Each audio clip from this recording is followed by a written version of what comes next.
entiendo cómo se dicen 50 metros, solamente se tenga una colchoneta pequeña. Debería tener un sistema un poco más seguro para, si es que hay este tipo de errores, las personas no tengan estas consecuencias que en este momento tienen los dos cadetes. Vamos a seguir hablando de este tema junto a Omar Durán, abogado y oficial de las Fuerzas Armadas en retiro. Doctor, ¿cómo está? Buenos días. Como siempre es agradable verlo, le mando un cordial saludo. Consternado como yo, pero me preocupa lo que ha sucedido en el colegio militar y que principalmente no existan las medidas de seguridad en caso de que este sistema falle, como ha sucedido ayer. ¿Qué opina usted, doctor? Buenos días.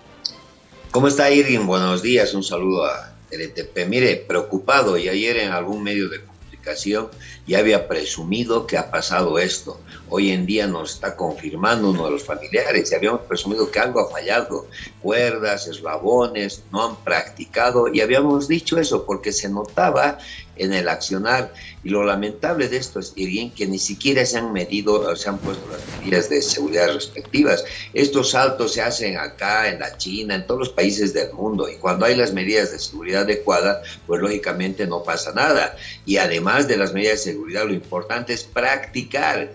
Vos tienes que empezar practicando de 2 metros, de 3 metros, de 4 metros, etcétera, y ganar la confianza, poder perder el miedo, etcétera. Pero más allá de esta circunstancia, Irene, yo estaba ayer muy cerquita al comandante general del ejército, al general Zúñiga, que cuando se lanza el primer cadete y se escucha como un costal de papas cayendo porque sonó muy fuerte, él ni siquiera para las acciones, y presumo que no para por no alarmar a la gente, y espera que se lance el segundo cadete segundos después. Entonces, si habían 10 cadetes o 15 cadetes que se iban a lanzar, suponiendo iban a accidentarse los 15, tenía que morir alguno. Mire, han seguido las actividades tan normales, que esto fue antes de mediodía, que después de esto todavía se han ido a tomar su vino de honor y a festejar al salón. Entonces aquí hay delitos por acción que tienen que investigarse como ordenó el ministro de Gobierno, y será pues ese comandante de compañía, los instructores, comandante del colegio militar, que ya debería haber sido relevado en el acto. Asimismo el comandante del ejército. ¿Por qué? Por omisión, porque ahí estaba el comandante en jefe, el comandante de ejército, y podían haber hecho un alto y evitar algunas situaciones. Un desprecio total, una indiferencia total a la vida. O sea, les ha valido sencillamente un rábano la vida de estos dos ciudadanos, y a mí me causó mucha tristeza el día de ayer que oficiales de esta naturaleza no hagan absolutamente nada, que están al mando de un ejército, que podían haber frenado muchísimas cosas, inclusive haber pasado, sé que no es su responsabilidad directa, pero una inspección, porque esa es una tarea de un comandante de ejército, ¿no? Ver la seguridad, o por lo menos decir que van a hacer el salto de la muerte, tomen en cuenta esto, o varios aspectos. Pero más allá de cualquier situación, Irguín, creo que la tarea de la policía va a ser fundamental para ver si se han usado las cuerdas adecuadas, si eran cuerdas dinámicas, si eran cuerdas estáticas, si estos caballeros cadetes que son estudiantes, no aún surgiendo soldados profesionales, tenían la suficiente capacidad, porque en todos los años que han sido 15 que están en las Fuerzas Armadas, jamás se ha visto un tipo de este accionar. Se han hecho muchísimas veces todo el tiempo estos saltos, pero gracias a Dios por las medidas de seguridad respectivas y por la práctica necesaria no pasó absolutamente nada, porque la vida militar tiene esa característica de ser riesgosa. Hay saltos de paracaidismo, satinaje, en la escuela de cóndores, etcétera, y estos saltos, una vez más lo repito, cuando tienen la debida práctica y la supervisión y la seguridad, pues lógicamente no nos va a llevar a lamentar estos hechos que los estamos lamentando hoy en día. Ahora, bueno, a mí me llama, o sea, donde van a caer los cadetes, se tiene una colchoneta que yo calculo no tiene un grosor mayor a 20 o 30 centímetros. ¿Por qué no colocar otro tipo de colchonetas para que cuando el ejercicio militar salga mal, el alumno pueda caer sobre una colchoneta que proteja su integridad física? Y de ahí, a mí me extrañaba eso, porque a unos 5 metros, 7 metros más adelante estaban la demostración de gimnasia con un montón de colchonetas.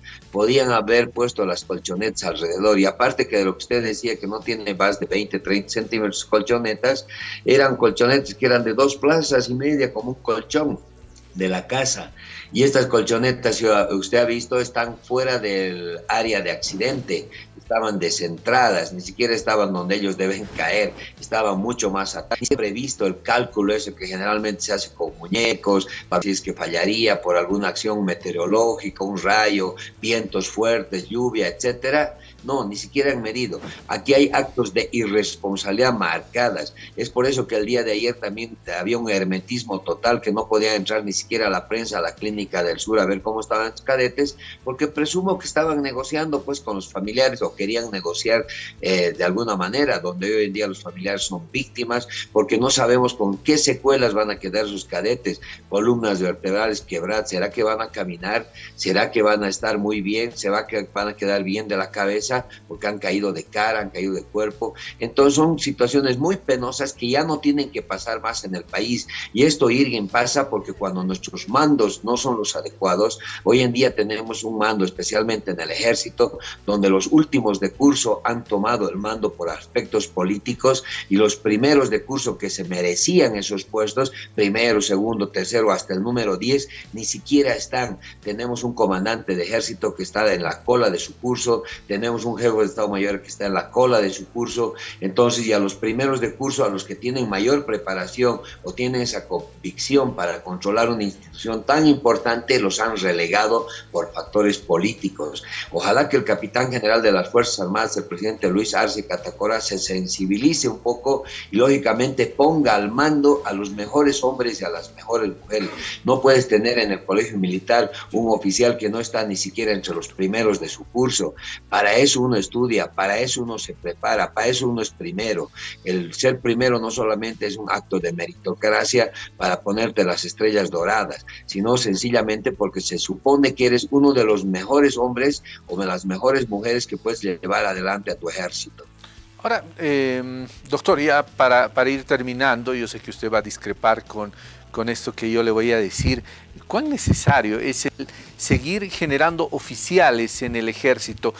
Yo tenía el dato de que el año pasado, si no estoy equivocado, han salido cerca de 160 oficiales nuevos. Eso representa un monto grande en el tema salarios, y más tomando en cuenta que, bueno, por lo menos hace muchos años Bolivia no ha tenido una guerra. Entonces los militares llegan para oficinas, porque cuando hay algún tipo de problema en frontera, siempre vamos a ver solamente soldados, no vamos a ver oficiales. Entonces, ¿cuán necesario es que el país siga generando más oficiales militares?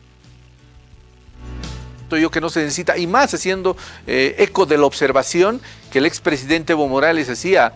Recién se dio cuenta, mire, de la carga que representa para un país el privilegio que tienen los militares en su jubilación. Bueno, Irien, lamentablemente nuestro país geopolíticamente necesita de Fuerzas Armadas. A mí me gustaría que no haya, porque como usted ha dicho, es una carga económica grande, pero nuestro país necesita de oficiales de las Fuerzas Armadas.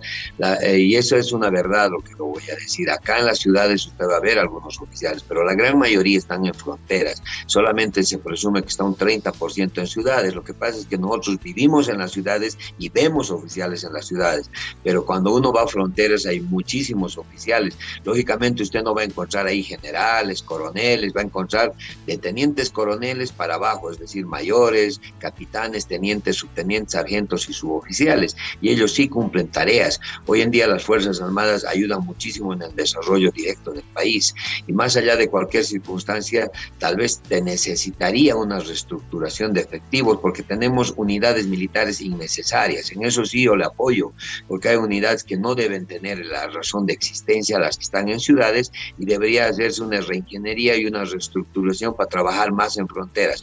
Pero de que se necesita Fuerzas Armadas es un mal necesario económico que sí se necesita por la geopolítica que tenemos, esos 7,000 kilómetros de frontera que tenemos, explotación del oro, contrabando, narcotráfico, y las Fuerzas Armadas cumplen un rol muy importante hoy en día. Imagínense, le van a hacer más o menos ahorrar un poco más de 300 millones en el tema de contrabando de combustible.